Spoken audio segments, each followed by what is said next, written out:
ఎవరు సద్గురువు? సద్గురువు అంటే ఏ విధమైనటువంటి ప్రయోజనమును అపేక్షించక నిండిపోయినటువంటి బింది ఇంక నీరు తనలోకి ఇముడ్చుకోలేక ఆ అంచుల వెంట నీరు కారిపోయినట్లు తాను అనుభవించినటువంటి భగవత్ సంబంధమైన గుణములను లోపల ఆపుకోలేక నోటి వెంట మాటలుగా ప్రవహింపచేయగలిగిన వాడై శిష్యుల పట్ల వాత్సల్యంతో ఆవు యొక్క శిరములను పట్టుకునేటప్పటికి పాలు స్రవించినట్లు సర్వకాలములయందు మనస్సులో భగవన్నామమును జపిస్తూ ఆచార్యో వేద సంపన్న విష్ణుభక్తో విమత్సర మంత్రజ్ఞో మంత్రభక్తశ్చ సదా మంత్రాశ్రయశుచి గురుభక్తి సమాయుక్త పురాణజ్ఞో విశేషత ఏవం లక్షణ సంపన్న గురురిత్య విధీయతే ఏకాకి నిస్పృహ శాంత చింతాసూయా వివర్జిత బాల్య భావేన యో భాతి తస్మై శ్రీ గురవే నమః. బ్రహ్మజ్ఞానీస ఉచ్యతే. ఎవరు సర్వకాలముల యందు ఏకాకి అయి ఉంటాడో లోపల బాహ్యమునందు ఎంతమందితో కలిసి తిరిగినా ఆ ప్రభావము ఆయన మీద పడదో, ఆయన ప్రభావము మిగిలిన వారి మీద పడుతుందో, ఎవడు అగ్నిహోత్రము వలె భాషిస్తుంటాడో, నిరంతరము మనస్సులో భగవంతుణ్ణి స్మరణ చేస్తుంటాడో, భగవంతుని యొక్క స్మరణకి దూరముగా బతకలేనటువంటి బలహీనతని పొంది ఉంటాడో, బ్రహ్మజ్ఞానమును పొంది ఉంటాడో, అటువంటి వాడు సద్గురువు. అటువంటి గురువు ఉన్నప్పుడు నా గురోరధికం నా గురోరధికం నా గురోరధికం ఇది శివశాసనత. పరమేశ్వరుడి శాసనం. అటువంటి గురువు కన్నా అధికుడు ఇంకా ప్రపంచంలో లేడు. ఆ గురువు తన సంకల్ప మాత్రం చేత శిష్యుల్ని రక్షించగలడు. కేవలం తన సంకల్పం చేత తన వాక్కు చేత శిష్యకోటిని ఉద్ధరించగలడు. అందుకని రమణ మహర్షి అంటారు, గురువుది సింహగర్జన. ఒక్కసారి సింహం గర్జించిందా అడవిలో జంతువులన్నీ పారిపోవలసింది. ఒక్కసారి గురువు నోరు విప్పి మాట్లాడా అప్పటి వరకు ఉండేటటువంటి అజ్ఞానము పటాపంచలైపోవలసింది. అటువంటి శక్తి కలిగినటువంటి వాడు ఎవరున్నాడో ఆయన సద్గురువు. ఆయనకి ఏ కోరిక ఉండదు. ఆఖరికి తన కాళ్ళు కూడా ఆయన పట్టించుకోడు. రమణులు ఆశ్రమంలో కూర్చుని కాళ్ళు జాపు కూర్చుంటే నిష్కారణంగా వచ్చి భగవన్ మీ కాళ్ళు పడతామంటూ ఉండేవారు. అంటే కాసేపు పట్టనిచ్చేవారు. చూశారు, ఒక రోజున పరదా చాట్న దెబ్బలాడుకుంటున్నారు. ఒక పావు గంట నువ్వు పట్టావు కదా, తర్వాత నే పడతాను కాళ్ళని.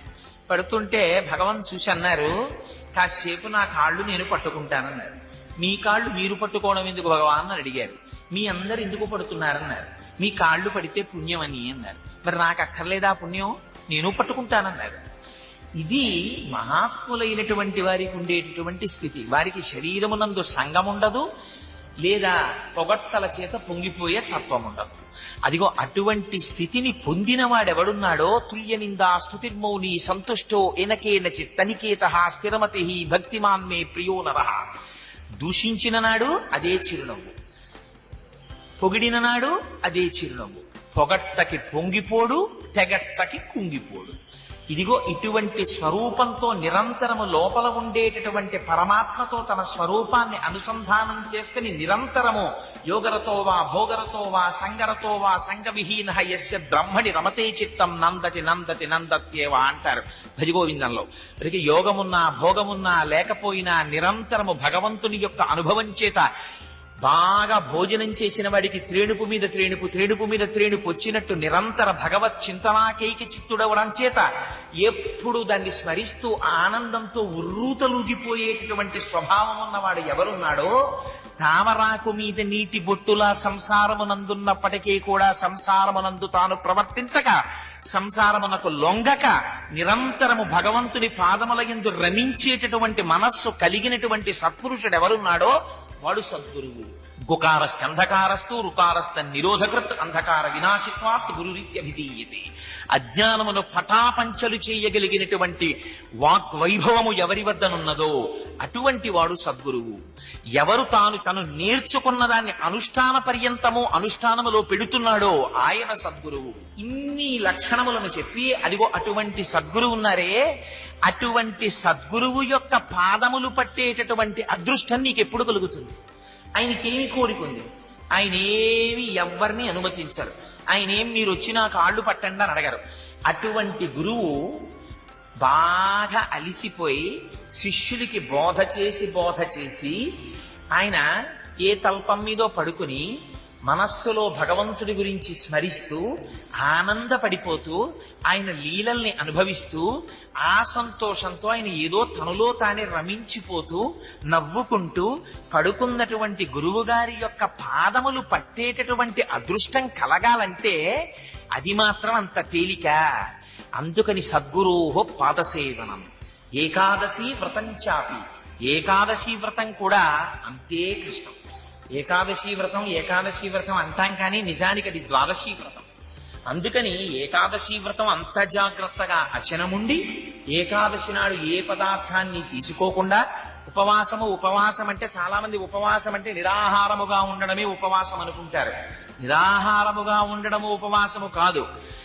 ఈ శరీరము నిలబెట్టడానికి ఎంత సత్వగుణ ప్రధానమైనటువంటి పరమ పరిమితమైనటువంటి ఆహారమును తీసుకోవడం చేత ఆహారము తీసుకున్నటువంటి కడుపు ఉద్రేకమును చెంది కనురెప్ప పడిపోయేటటువంటి అశక్తత కల్పించకుండా మనిషి యొక్క మనస్సు భగవంతుని పాదార విందముల యందు రమించేటటువంటి అర్హతతో కూడినటువంటి మనస్సుని నిలబెట్టగలిగినటువంటి ఆహారం ఉంటుందో అంత పరిమితితో కూడిన ఆహారమును మాత్రమే తీసుకుని నిరంతరము భగవంతుని పాదముల యందు రమించి ఉన్నవాడు ఉపవాసి. వాడు ఉపవసించి ఉన్నాడు.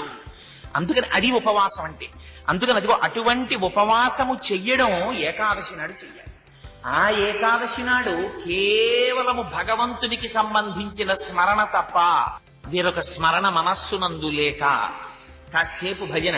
మీరు ఎన్ని చెయ్యండి, ఎన్ని చేసినా చేసేటటువంటిది చేస్తూ మనస్సు మాత్రం వెళ్ళిపోయిందా దానివల్ల ప్రయోజనం శూన్యం. ఇంద్రియాణి బలిష్టాని నియుక్తాని మానద స్నాత్వా పునః నిర్మలన్న మనోయావత్ తావత్ సర్వం నిరర్థకం అంటాడు వ్యాసుడు. ఎందుకురా భ్రమన్ సర్వతీర్థేషు, తిరుగుతావు క్షేత్రాలన్నీ తిరుగుతావు. ఈ మనస్సునందు శాంతి లేదు, నీ మనస్సునందు లేదు. ఆ మనస్సు భగవంతుణ్ణి తన లోపల నిలుపుకోలేదు. అందుకని మనకి దర్పణ సేవ అని చేయిస్తారు. ఎందుకో తెలుసా అండి? దర్పణ సేవ అద్దంలో స్వామివారిని చూడండి, అద్దంలో స్వామివారిని చూడండి అంటారు. ఎందుకు అద్దంలో స్వామివారిని చూడడం? అద్దమనబడేటటువంటి మనస్సుకి ముందు భగవానుణ్ణి పెడితే ఈ మనస్సు లోపల భగవంతుని యొక్క ప్రతిబింబము వెళ్లి నిలబడాలి. ఒక్కసారి క్షేత్రమునకు వెళ్లి మూర్తి దర్శనం చేస్తే ఆ మూర్తి దర్శనం చేసినటువంటి కన్నులది కాదు. కన్నులతో దర్శనం చేసినప్పుడు, కన్నులు చూస్తున్నప్పుడు చూడబడేటటువంటి వస్తువునందు మీ మనస్సు ఏకాగ్రతతో నిలబడాలి. అలా నిలబడితే బయటికొచ్చి కూడా 10 సంవత్సరాల తర్వాత కూడా ఏమండి వెంకటాచలపతి ఎలా ఉంటారు? ఆపాదమస్తకం చెప్పగలగాలి. ఇది సుందరకాండలో కృష్ణ చేసిందమ్మ. ఎలా ఉంటాడో రాముడు చెప్పంది. త్రిస్తర స్త్రిప్రలంభస్య త్రిశమహత్రిశోన్నత త్రితామ్ర స్త్రిచ స్నిగ్ధ గంభీర స్త్రిశునిత్యసహ అని చెప్పేశారు మహానుభావుడు హనుమ. ఆపాదమస్తకం రామచంద్రమూర్తి ఎలా ఉంటారో, లోపల మనస్సులో ఎలా ఉంటారో, ఆయన దయాగుణం ఎలా ఉంటుందో వర్ణించి చెప్పగలిగారు.